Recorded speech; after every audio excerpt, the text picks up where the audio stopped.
there is a technique through which the risk assessment score can be done. So the technique has three aspects. First is 2S, trying to ensure that the workplace is safe. So that's a sort and storage is being done properly. Then we have something called a KY, again Kikin Yochi technique. It's basically again a Japanese technique of hazard prediction. We are predicting the hazard before it happens.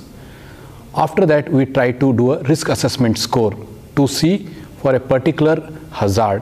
So what is the score which is there? Higher the score, we have more worry. So we need to come with a mitigation strategy so that the score can be reduced.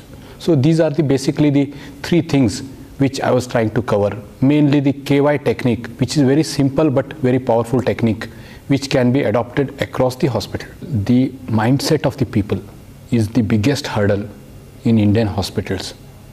Chalta hai chalne do. That attitude has to go. You need to know there are issues.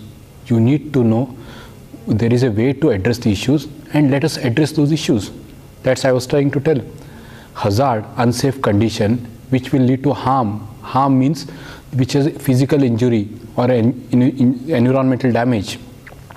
And what is risk? The severity and the occurrence of the hazardous condition. So basically the people should know all these things and know what can be adopted, because a hospital is a very dangerous place. You have a different kind of setups. You have an operation theater. You have seen the events where the patients have been wrongly operated. There are instances where there is a patient is into the MRI and a magnetic, powerful magnet, a cylinder comes and hits the patient and patient dies. So these kind of hazardous conditions are very much essential in the hospital part, because to run the hospital, these conditions will be there. How much we grasp what are the risk of the hazard, what can be done to mitigate it is what need to be done. So the mindset of the people have to change. Then the risk to the patient as well as to the employees will automatically come down. Risk management has two major components: the risk assessment